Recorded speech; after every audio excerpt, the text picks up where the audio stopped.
So let's continue mga kapatid to study yung book po ni Nehemias. At nandito na po tayo sa verse 1 ng chapter 9. So patuloy po nating tinitignan itong mga kwento na ipinapahayag sa atin ni Nehemias. At alam po natin na ito po ay binabalik tanaw po nila yung mga nangyari sa panahon nitong si Ezra at ang sabi po dito sa verse 1, noong ika-24 na araw ng buwan ding iyon, nagtipon ng mga Israelita upang mag-ayuno. So ang nakita natin sila, 'di ba, na nag-aaral, yung inag-aaralan po nila yung turo ni Yahweh sa pamamagitan ng kanya pong kautusan. Nakita rin po natin sila na nagsasama-sama na manalangin. Nakita rin po natin sila na sama-samang nagtatrabaho.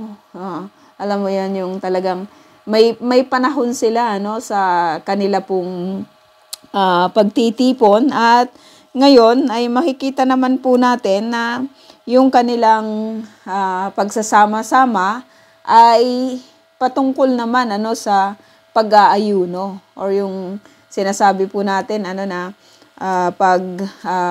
fasting at meron po silang ganito na kahit sa kapanahunan po na ito ay ginagawa po nila yon yung nagfa-fast po sila, yung hindi po sila kumakain, hindi ba, at wala po silang ibang ginawa kung hindi manalangin, lalong-lalo na doon po sa may mga employer, di ba, na mga religious, talagang walang palya po yon na kanila pong ginagawa yung ganito po pag-aayuno at ang sabi po dito sa atin, doon po sa kanilang pag-aayuno ay sabi dito, nagsuot sila ng damit panluksa. Nagsuot sila ng damit panluksa at naglagay ng abo sa kanilang ulo upang ipahayag ang pagsisisi sa kanilang mga kasalanan. So ito yung binabanggit ko po kagabi, 'di ba, na kapag naipahayag yung salita ng Panginoon, nabasa po nila, napakinggan po nila, 'di ba, yung kautusan, grabe po yung nito, grabe po yung effect nito sa tao. Conviction lang talaga yung makikita natin dito, or yung magiging resulta ng salita ng Panginoon na maririnig at mababasa, maririnig ng kahit sino man na makakapakinig or mag-aaral sa salita ng Panginoon. Kaya lagi po natin itong sinasabi na hindi po natin i-sugarcoat, hindi natin patatamisin, hindi natin alam mo yon, yung gagawan ng paraan upang tanggapin ito ng mga yung sinasabi po natin na mga unbeliever, kundi ang sa atin, kung ano yung ipinahayag ng Panginoon, kung ito ay pagpapala yung sasabihin natin. Kung ito ay rebuke ang sasabihin natin. Kung ito ay patungkol sa kasalanan, yun din po yung sasabihin natin. Kung ano yung sinasabi ng Diyos, 'di ba, sa kanyang kasulatan, hindi po tayo magdadagdag, hindi rin po tayo magbabawas. Kung ano yung nakasulat doon, kung ano yung kanyang ipinapahayag, yun po yung ating sasabihin, 'di ba, sa tao. Katulad ng pagbabasa, 'di ba? Yun yung babasahin natin, Binanggit din po ito ni Jesus sa New Testament na ang magdagdag o magbawas, 'di ba? Hindi po yun natin yun gagawin, no? Kasi may kaukulang kaparusahan sa kung sino man yung magdadagdag at saka yung magbabawas sa kautusan ng Lord. Tsaka walang authority, 'di ba, yung tao, wala siyang power, wala siyang karapatan, in short, na magdagdag. Kasi kapag dadagdagan niya yung salita ng Panginoon, ibig sabihin nun, kulang yung presentation ng Lord, hindi enough yung sinasabi ng Lord, yung parang sinasabi ng tao na mas magaling ako kaysa Diyos, kaya dinagdagan ko kung ano yung kanyang sinasabi, or kung ano yung kanyang kung ano yung mga nakasulat dito. Parang paglapastangan lang talaga yun sa Diyos, 'di ba? Paglapastangan yun sa Lord, yung dagdagan yung kanyang salita at yung bawasan yung kanyang salita. Yung parang message din nito, kapag binawasan po natin, sinasabi rin po ng tao, 'di ba, na kapag binawasan niya yung salita ng Panginoon, ay sinasabi niya na itong Diyos na ito na nagumawa, sobra-sobra yung kanyang mga binanggit, no? Hindi tama yung kanyang binanggit, kaya binawasan ko, 'di ba?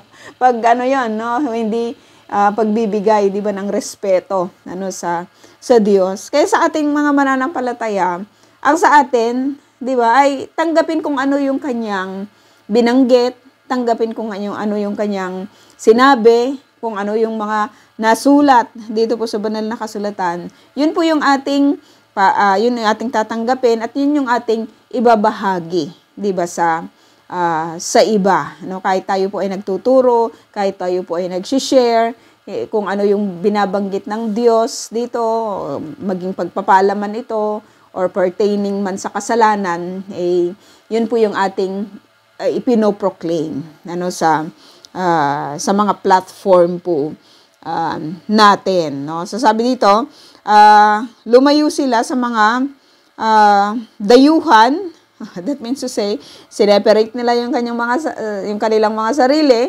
sapagkat ang nais po nila, 'di ba, ay talagang magkaroon ng pagkakataon upang ma-express nila yung kanila pong pagsisisi sa kanilang mga kasalanan. So yung ganitong mga gesture, mga kapatid, yung nagdamit sila ng damit panluksa, ibig sabihin nito, hindi ito yung state ng isang tao, 'di ba, na kaaya-aya siyang tignan. Nakakita na po ba kayo ng yung taong nagluluksa? Nakikita yun kahit sa kanyang pananamit, kahit sa kanyang ayos ng kanyang buhok, yung tsura, 'di ba, ng kanyang mukha. Dito naglalagay pa sila, 'di ba, naglalagay pa sila sa kanilang mga ulo ng abo. Alam mo yun, ganito yung pamamaraan nila sa kapanahunan na yon ng kanilang pagluluksa. Hindi ko alam kung nasubukan na po ninyo, 'di ba, yung maglagay ng abo, 'di ba, sa ulo. Pero parang uncomfortable noon, no?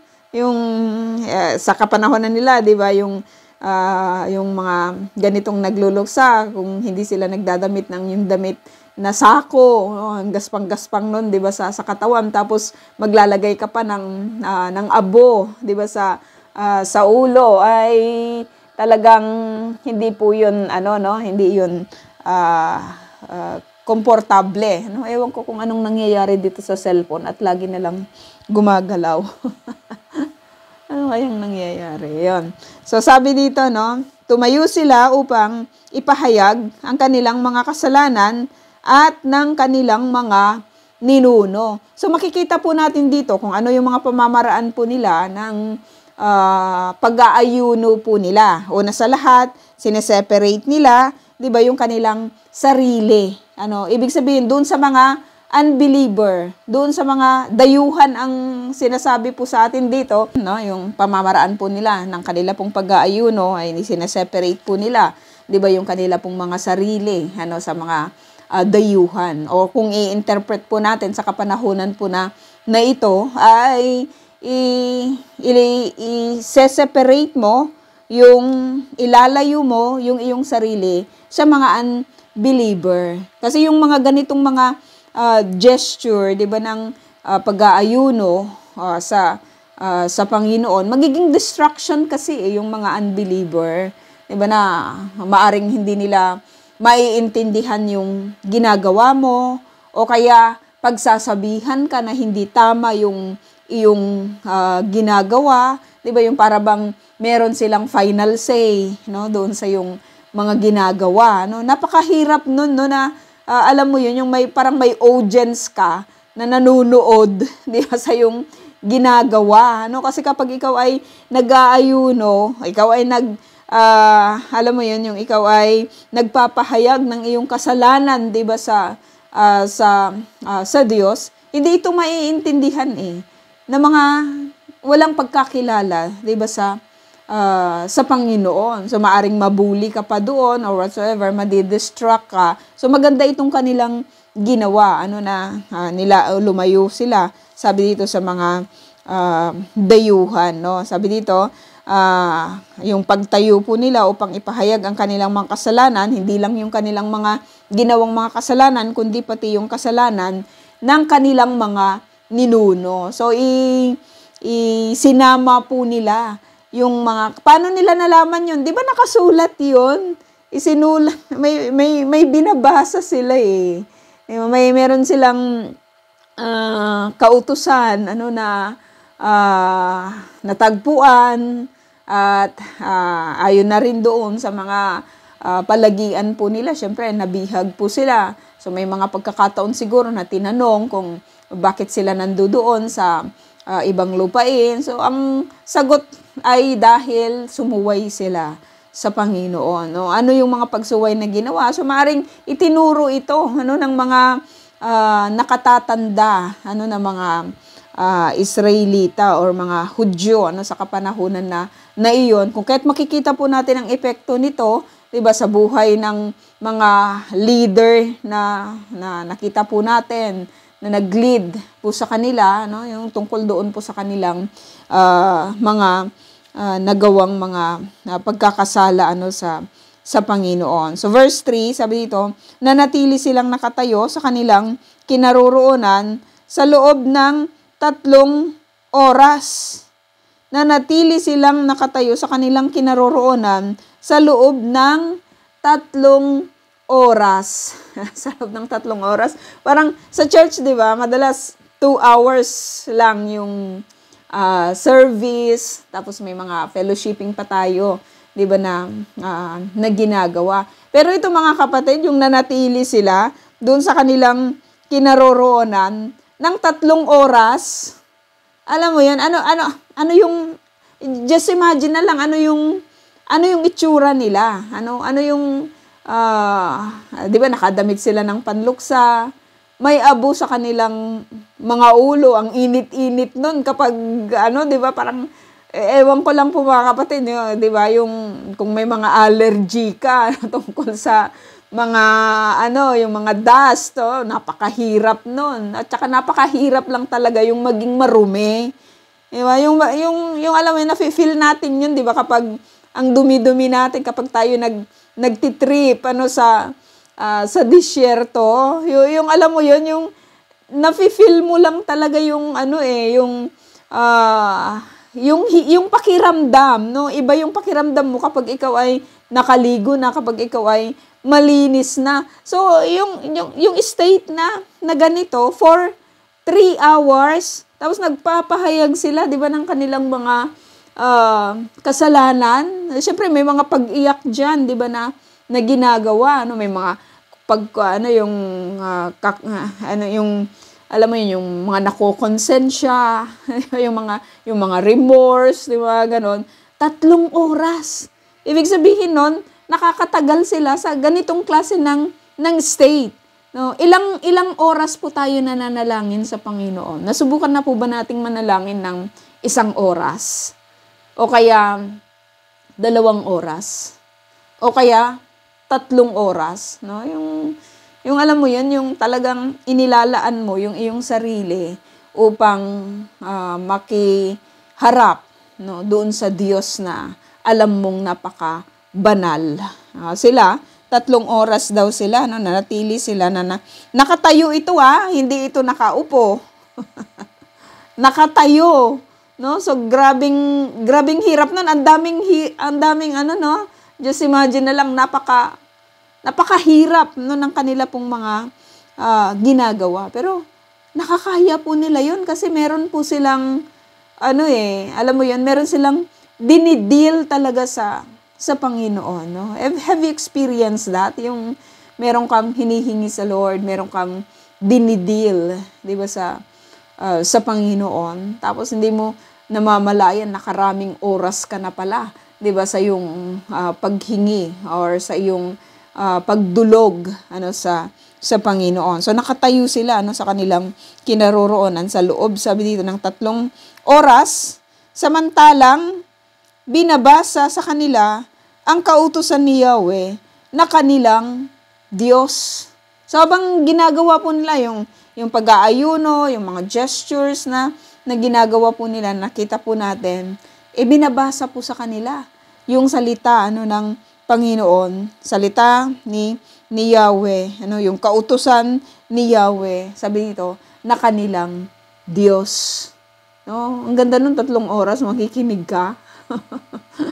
Yung mga preaching, madalas 50 minutes, mga ganon, mga 1 hour, pero hindi umaabot ng 1.5 hours, diba? Or 2 oras, no? Pero parang nakakapagod, nakakangawit na, diba? Yung pag medyo nagtatagal na, pero alam mo ito, kapag meron talaga silang yung seryoso na inihihingi sa Panginoon, lalo na kapatawaran po ito ng kanilang mga kasalanan, yung idinidil po nila sa Panginoon, at habang nakikinig po sila doon po sa kautusan ni Yahweh, 3 oras yun, kapatid.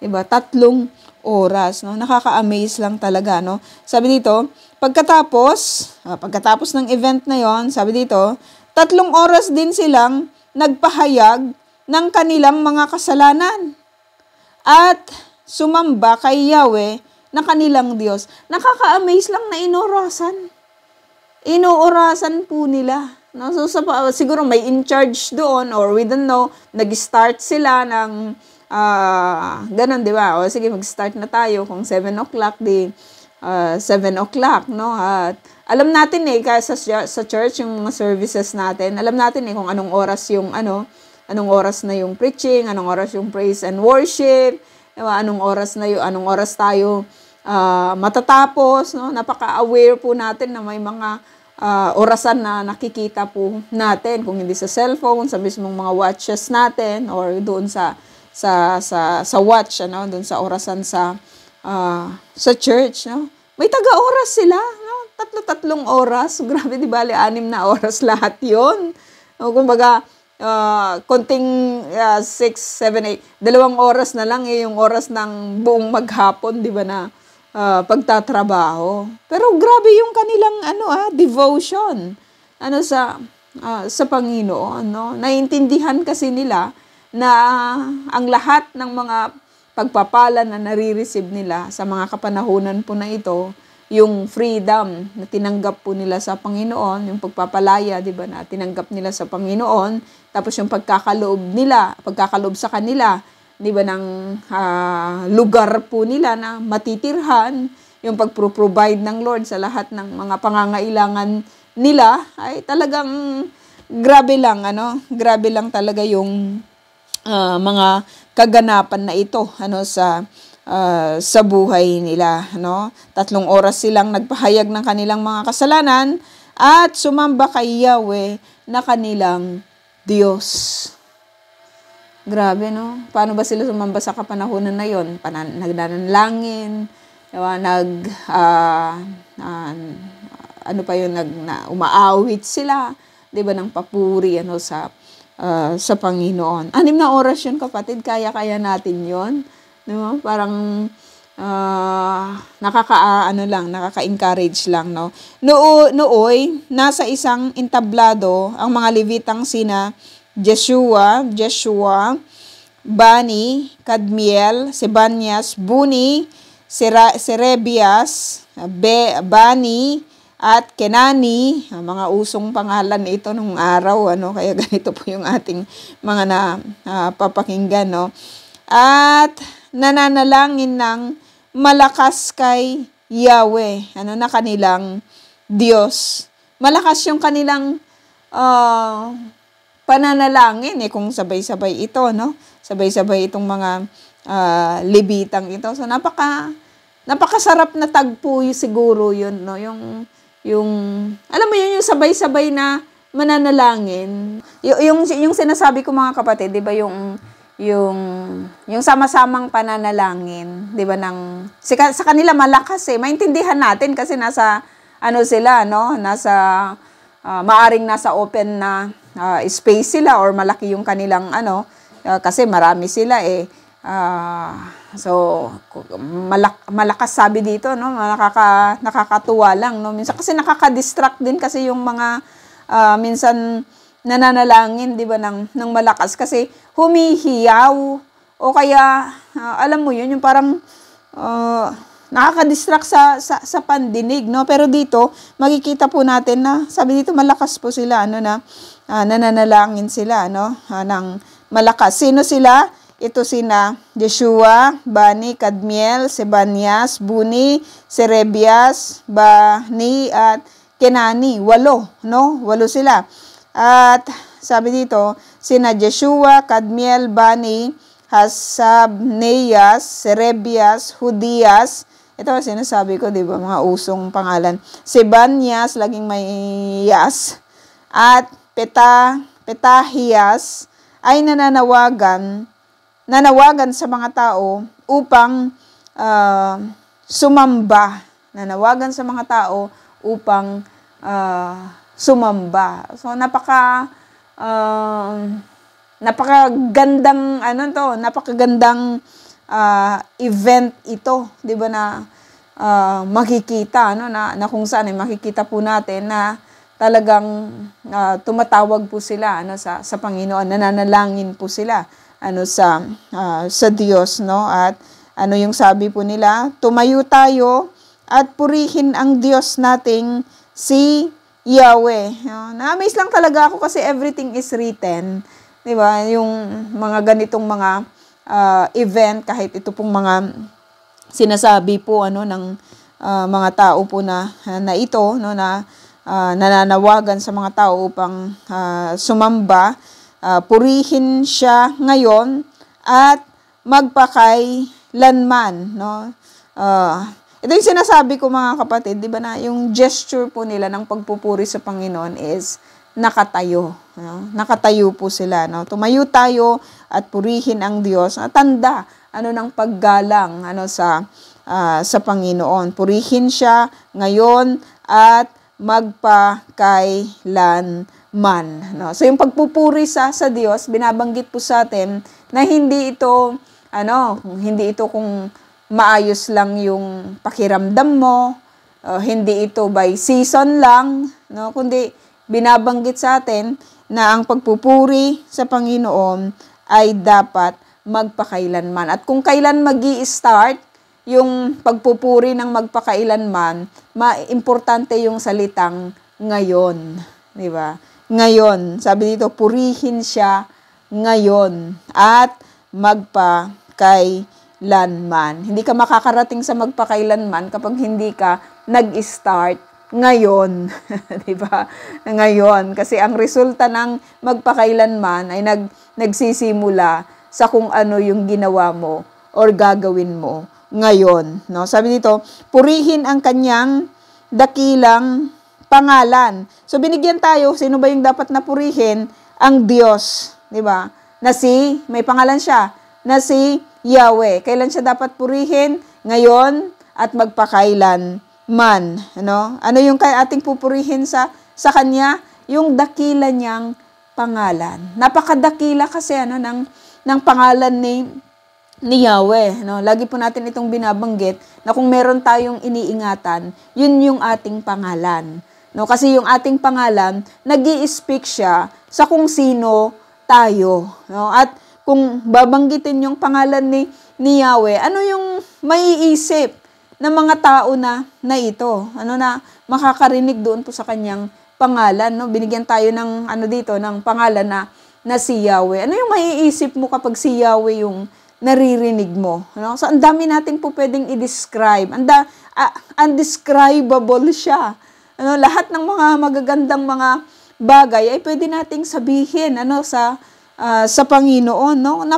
Napakadakila. Ibig sabihin, 'di ba mga kapatid, na siya po yung pinaka mataas, no? Pinaka dakila sa lahat ng kahit na sino man, kahit sino mang tanyag dito sa mundo, merong mas mataas, mas dakila, yun ay walang iba, 'di ba, kundi si Yahweh. Meron po ba kayong pwedeng i-comment sa pangalang Yahweh? No? Yung sa tao kasi meron, 'di ba? Maganda siya pero pandak, mga ganyan, may pero siya, pero maitim, 'di ba, yung mga ganon. Matalino naman siya pero ganito, 'di ba? Pero ganyan, laging may makikitang negative 'di ba sa tao, kahit sa description, 'di ba, yung alam mo, yung perfect sana siya pero ganito no? Yung beauty is in the eye of the beholder na sinasabi, 'di ba? Kasi magkakaiba-iba tayo ng pagtingin, pagdating sa mga images, no? Pero pagdating sa Panginoon, yung pagtingin natin sa Diyos, as we are studying kung sino siya, kasi ang pag-aaral sa salita ng Panginoon ay pinapag-aralan natin kung sino itong Diyos na ating pinaglilingkuran, 'di ba? Ano yung po pwede mong mai-comment sa God? 'Di ba? Ano yung kung bibigyan ka ng salita na pero, 'di ba? Ano yung pwede mong i-comment sa Panginoon? Parang wala naman yata, 'di ba? Kasi napaka-loving niya, 'di ba? Grabe yung kanyang grace. Grabe din yung kanyang mercy. Sino ang tao, 'di ba, na hindi makita kung gaano kalaki yung pag-ibig, 'di ba, ng Diyos na ito. Yung provision niya, 'di ba? Siya yung Diyos na hindi sumisira, 'di ba, sa kanyang pangako. Sino ang tao lang talaga na po pwedeng mag-comment, 'di ba, sa Panginoon? Pero kahit na ganoon, ang daming comment ng tao, 'di ba, pagdating sa Lord. Ang daming reklamo ng tao, 'di ba, pagdating sa Lord. Para bang sinasabi nila na hindi mo naman nakikita yung sitwasyon ko. Bakit ganito yung ginagawa? Bakit sino ba yung Diyos? 'Di ba? Sino ba yung Diyos? Ang tao ba o ang Diyos? Siyempre, hindi nauunawaan ng tao, 'di ba, kung ano yung ginagawa ng Diyos. Kasi siya ay Diyos. Pero tayo ng mga mananampalataya at nag-aaral sa kanyang salita, 'di ba, nakikita po natin. 'Di ba, nagpapasubmit tayo sa Diyos kasi alam natin na alam niya yung kanyang ginagawa. He is ruling, 'di ba? He is ruling sa lahat. Nandun siya sa kanyang trono, alam niya yung kanyang ginagawa, 'di ba? Makapangyarihan siya. Kaya ang nalileft lang sa atin is to trust, 'di ba, that God, no? Minsan sa Facebook na ang sarap-sarap lang talagang sumagot din minsan sa mga negativity na ipinupukol. Ang dami nilang mga comment, 'di ba, pagdating sa ating presidente sa Pilipinas, no? Na parang wala siyang ginagawa, yung mga ganun ba na alam mo yun, yung parang they don't treat that man, no, that person na siya yung pinaka high, siya yung pinaka mataas, no, na leader ng ating bansa, no?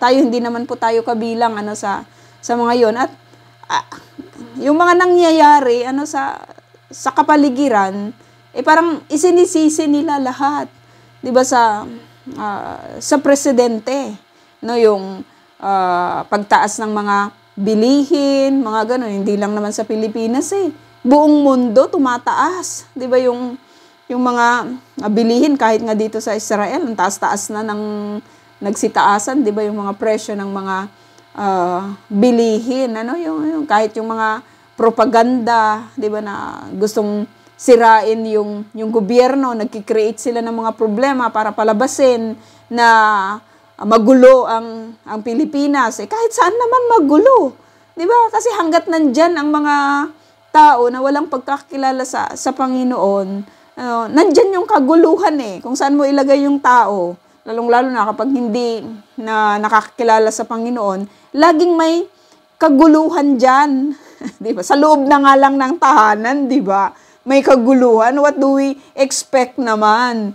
Di ba? Pagdating sa pangkalahatan na buhay, di ba, ng mga Pilipino. Kahit saan namang bansa kahit sa ang nationalities, may kaguluhan kasi makasalanan ang mga tao Di ba? Tanging sa mga mananampalataya, grasya lang talaga ng Panginoon ang tinitignan nila kung bakit sila nagpapatuloy, di ba, sa buhay na ito, no? Minsan parang sinasabi ko, mga walang pagrespeto, no? Kahit hindi man sana nila pagrespetuhin yung tao, di ba? Respetuhin man lang sana nila yung posisyon ng tao.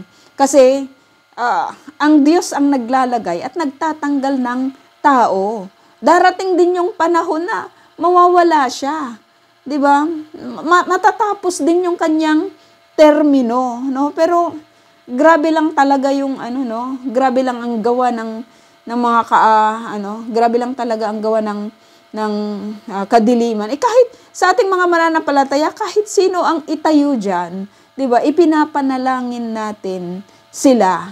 At hindi tayo nagko-comment na porket makaganito ako or ganyan ako, 'di ba? Ang sa atin, we respect God na siyang naglagay sa kahit sino man, 'di ba, na namumuno sa atin, no?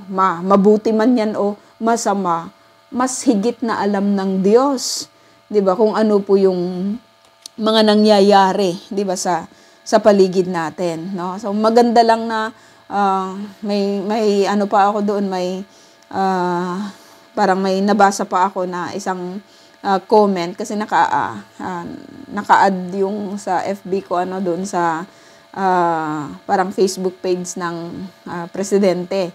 At kino-comment nila doon na sabi, may nagko-comment din kasi na respect your leaders, obey your leaders. Tapos nagko-quote siya ng mga biblical verses, no? At sinasabi nila, panahon pa daw yan ng mga Romano, hindi na daw applicable ngayon. Grabe, sabi ko. Grabe lang talaga, sabi ko, yung mga kamangmangan, 'di ba, ng mga tao, no? Pero nagpapasalamat tayo as people, as we continue, no? Kung kahit sino man ng mga tao, or tayo na nag-aaral sa salita ng Panginoon, na napapag-aralan nating mag-submit, 'di ba, sa kung ano yung kalooban ng Diyos. Kung kalooban niya na itayo yung isang leader na walang pagkakilala sa kanya, bakit si Nebuchadnezzar, 'di ba? Bakit yung sina Artaxerxes, 'di ba, nagawa niyang gawin ang lahat ng mga naisin niya upang mapagpala ang mga Hudyo sa pamamagitan nila, no? So kaya din 'yun ng Diyos, no?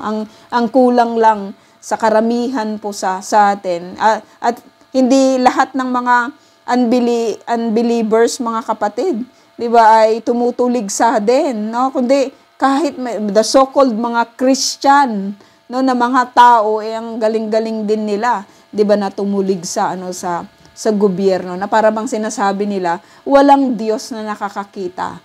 Tayo nakikita natin yung mga kamalian nila, kaya ipaglalaban natin. Wala tayong makikita dito sa scripture na tinuturuan ang mga tao na lumaban sa kahit na sino mang gobyerno. No? Kahit sa kapanahunan ni Pharaoh, hindi naman lumaban ang mga Israelita kinumand ng Lord sina Aaron at sina Moses na makipag-usap, 'di ba, sa Pharaoh, no? Hindi sila nag-alsa balutan, hindi sila nakipaglaban, 'di ba? Inintay nila kung ano yung gagawin ng Diyos na pagtulong at sa kanila, yung pagkuha sa kanila mula doon sa bondage, na kanilang ginawa. Kahit nung hinabol sila 'di ba, sa Red Sea, hindi sila lumaban. Inantay nila, 'di ba, na ang Diyos ang siyang makipag-deal, 'di ba, sa mga taong ito na ayaw silang tantanan, no? So maganda na makita po natin 'yon, 'di ba mga kapatid, hindi dahil sa ako'y maka-Marcos, 'di ba, o ako'y maka-Aquino, or ako ay kung sino man yung mga nandyan, 'di ba, sa ating gobyerno, sa Pilipinas, no? Hindi dahil sa maka-Netanyahu tayo o maka-Trump tayo, 'di ba, yung mga ganon. Pero kung sino yung pinagkalooban ng Diyos ng opportunity na tumayo, lagi po natin silang ibibigyan ng respeto, 'di ba? Ng submission, bibigyan ng pananalangin, 'di ba, sa areas ng kanilang buhay, no? Sabi dito, dakila yung kanyang pangalan, no? Kung dakila yung pangalan ng Diyos na ito, hindi tayo basta gagawa ng mga bagay na ikasasama niya or i-violate yung kanyang mga sinasabi or yung kanyang mga kautusan. Sabi dito, purihin ang kanyang dakilang pangalan na higit na dakila sa lahat ng pupuri. Diba? Ang ano nito, ang tindi ng statement na ito, 'di ba? Kahit doon po sa mga pupuri na mga tao, ay walang ni isa man na makapapantay sa kadakilaan, 'di ba, ng Diyos na ito, no? So sabi dito sa verse 6, at ang lahat ay sama-samang nanalangin ng ganito, no? Sama-sama silang nanalangin ng ganito, no? Iisa yung kanilang panalangin, mga kapatid. So probably kapag isahan yung mga panalangin po nila, so siguro ito ay siguro may gumawa doon, or iisa yung content ng kanilang panalangin. We don't know. Basta ang ibinigay sa atin nitong si Nehemias, kung ano yung mga nakapaloob doon po sa prayer nila, no? Sama-sama kasi silang nanalangin. Sabi dito ng ganito. Recorded din kahit yung ang panalangin nila. Diba? Pinag-aaralan po natin. No, salamat na lang sa Panginoon na talagang kahit yung mga bagay po na ito ay inalaw po niya na ma-preserve, no? Inalaw po niya na maisulat, inalaw po niya na mapag-aralan po natin sa mga kapanahonan po na ito, kasi alam po natin that in every letters or in every word sa scripture ay nagbibigay po sa atin, 'di ba, ng encouragement, no? Sabi dito, Yahweh, ikaw lamang ang Panginoon. Yung declaration nila na si Yahweh lamang ang Diyos at wala nang iba. No, marami mang dinudiyos ang mundo, ang mga bansang nakapaligid sa kanila, pero wala silang ibang kinikilala na Diyos maliban kay Yahweh. Ikaw lamang ang Panginoon. Sabi, matinding statement ito, mga kapatid, na kapag si Yahweh lang yung Diyos mo, ibig sabihin nun, yung lahat ng mga kinikilalang Diyos ng iba, ay hindi po yun, 'di ba? Tunay na Diyos. Mga fake po yun, no? Sabi dito, ikaw, sino ka? Yahweh, ano ba yung iyong ginawa? Bakit sinasabi na ikaw lang yung Panginoon? Pag sinabing Panginoon, siya lang yung boss. Siya yung pinakamataas, 'di ba? Siya yung alam mo 'yon, siya yung mahigit yung kanyang kapangyarihan, no? Ikaw, sabi dito, ang lumikha ng kalangitan. Sino naman ang pwedeng lumikha ng kalangitan? 'Di ba? Yung lumikha ng kahit nga ano ba yung pwede nating likhain na tao, 'di ba? Sabi natin, yung mga inventor natin, hindi naman talaga hindi naman sa kanila nagmula yung kanilang mga ginawa. Meron silang materials na ginamit para makapag-create sila ng obra nila, no? Pero dito, kay Yahweh, sa kanya lahat nagmula yung lahat eh. 'Di ba, ng bagay man, kahit sa kalangitan, sabi siya yung lumikha. No? Sino naman ang pwedeng mag-create ng bituin? 'Di ba, ng mga planeta? Ano, na sinasabi ng iba na may mga UFO, ng mga alien pala, no? Sino naman ang nakakaalam doon? 'Di ba? Wala, si Yahweh lang. Siya yung lumikha ng kalangitan. Sabi dito, at ginawa mo ang lupa. Kahit ang tao hindi niya kayang gumawa ng lupa. 'Di ba? Pwedeng i-ano to ng iba, 'di ba? Gagawa sila ng plastic. Pero doon sa plastic, hindi ka naman pwedeng magtanim doon. 'Di ba? Ng kahit na anong klase ng mga nabubuhay, no, sa lupa, no. So ang ano nito, no, ang strong, napaka strong ng statement na ito, 'di ba mga kapatid? Kung si Yahweh ang lumikha ng kalangitan at siya rin ang gumawa ng lupa, ang langit ng mga langit, sabi ganun, 'di ba? Ang langit ng mga langit, sabi dito, ang lahat ng bituin doon, ito yung mga nakikita lang ng tao eh. 'Di ba? Pero at ang lahat ng narito, sabi ano ba yung mga nandito? Yung nakikita nila, yung dagat at ang lahat ng naroroon sa loob ng dagat, no? Binibigyang buhay mo sila at ikay sinasamba ng buong kalangitan, no? Dito makikita po natin na si Yahweh yung creator ng lahat, no? So hindi pala tayo sa isang makakarinig nito, kung si Yahweh yung creator ng lahat, siya yung may-ari ng lahat. Wala naman talaga tayong pag-aari. Ipinanganak tayo na wala tayong pag-aari. Pinanganak tayo na may, alam mo yun, nandito na sa atin yung buhay, hindi rin naman natin pag-aari yung buhay. Kaya sa tuwing makikita natin ito, pangangalagaan lang talaga natin yung relasyon natin sa Creator. No, walang iba kundi si Yahweh. No? Siya yung nagbibigay ng buhay sa lahat. No? Nakikita na ba kayo ng bituin na plastic?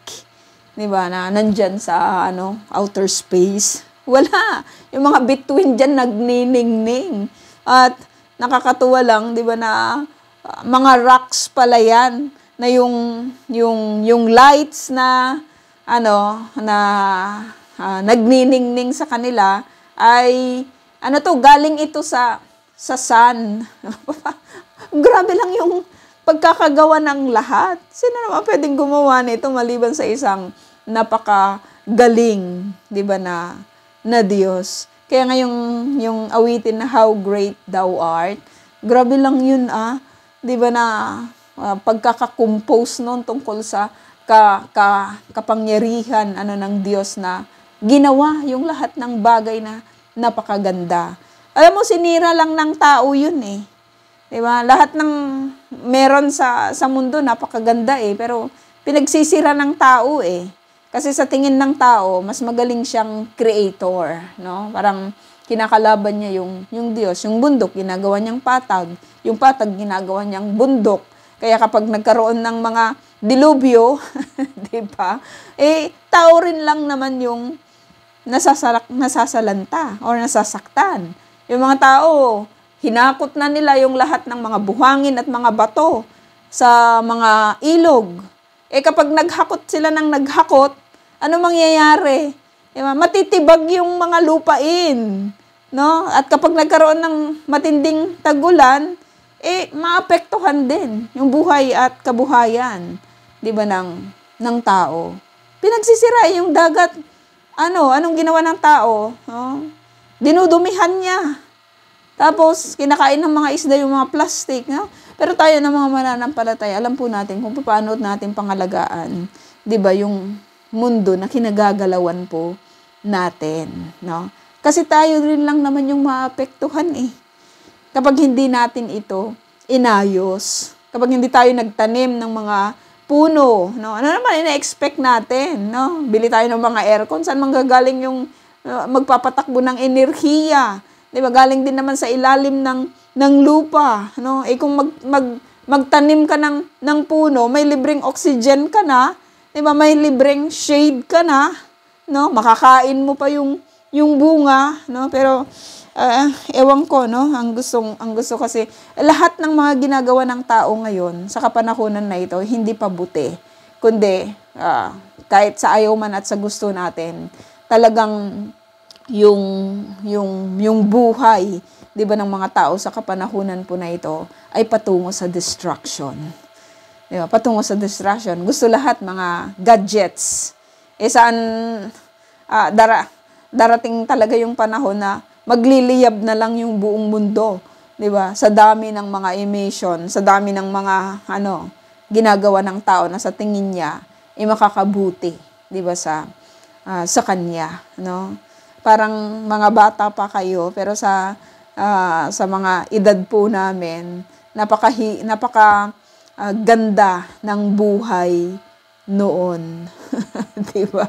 Maganda lang talaga ng buhay noon. Nakakamiss yun, no? Yung malinis yung mga batis, yung mga ganon, yung mga isda kapag nagtatanim ka ng palay sa taltalon, sa bukid. Ang daming mga isda kaya doon. 'Di ba, na mahuhuli-huli mo. Ang dami-dami na, no? Sa kapanahunan na ito, grabe yung mga synthetic na mga fertilizers na inilalagay sa mga pananim na kinakain ng tao. Kaya pansinin mo, ang daming sakit, 'di ba, sa kapanahunan na ito. Maganda pa rin yung bumalik sana ulit, 'di ba? Kung pwede lang ibalik, 'di ba, yung nakaraan. Alam mo 'yon.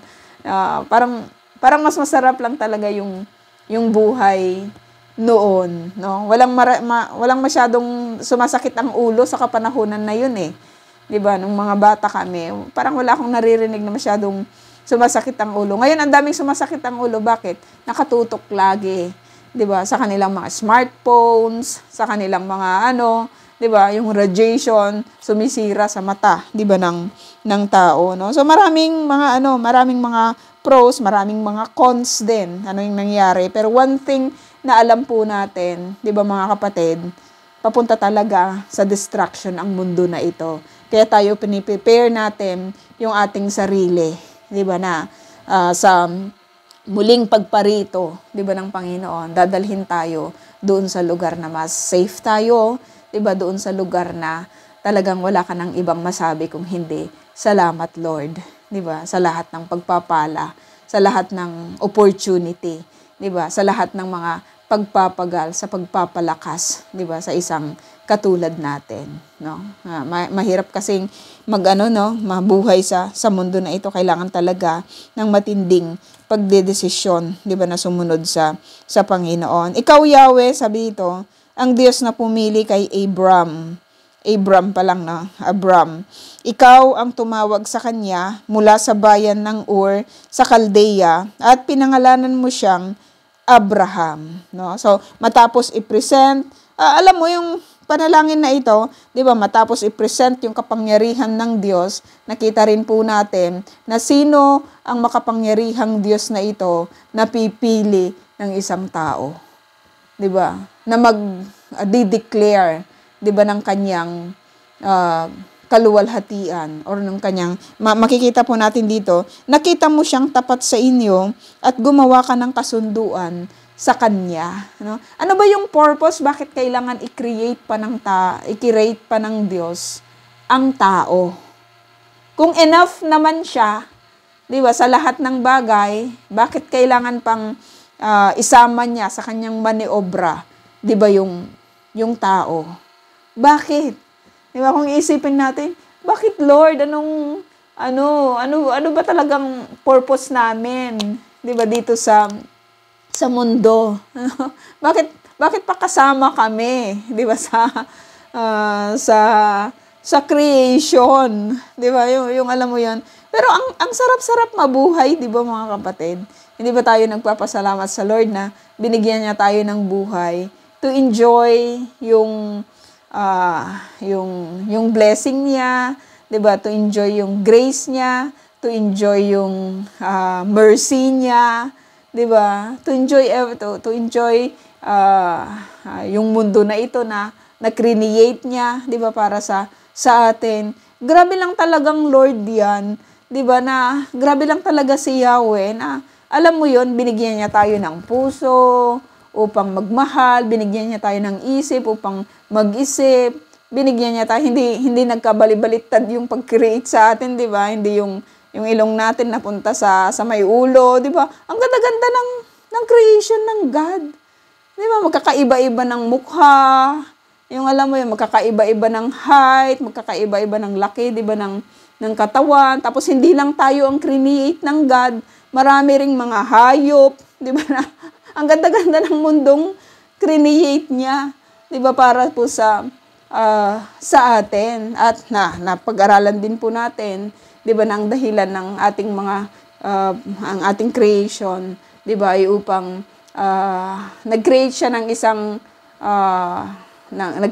isang generation, 'di ba, na magbibigay sa kanya ng glory. Yung alam mo 'yon, yung masaya ka kapag na-appreciate, 'di ba, yung iyong gawa. Yung alam mo yan, kapag nagluto ka tapos sabihin, ang sarap, 'di ba, yung talagang ang sarap, ubos lahat. Yung na-appreciate nila yung iyong ginawa, 'di ba? Sa isang Diyos na katulad ng ating Diyos na mapagmahal, 'di ba?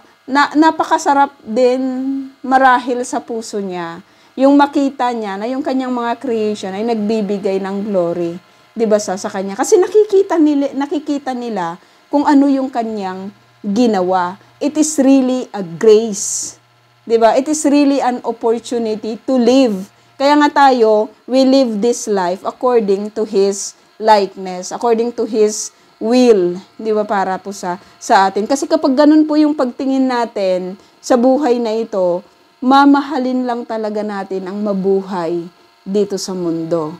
'Di ba? Kahit napakahirap, pero meron tayong isang Diyos na nakakaalam, nakababatid kung ano yung nangyayari sa atin, 'di ba? Merong isang Diyos na nagpapalakas po sa atin. Merong isang Diyos na nagmamahal, 'di ba, sa bawat isa po sa atin. Kaya yung buhay na ito ay palaging expression ito ng pagiging grateful natin, 'di ba, sa lahat ng ginagawa ng Diyos sa atin. So yun po mga kapatid yung ating lesson, at ito-type ko na lang po yung ating question.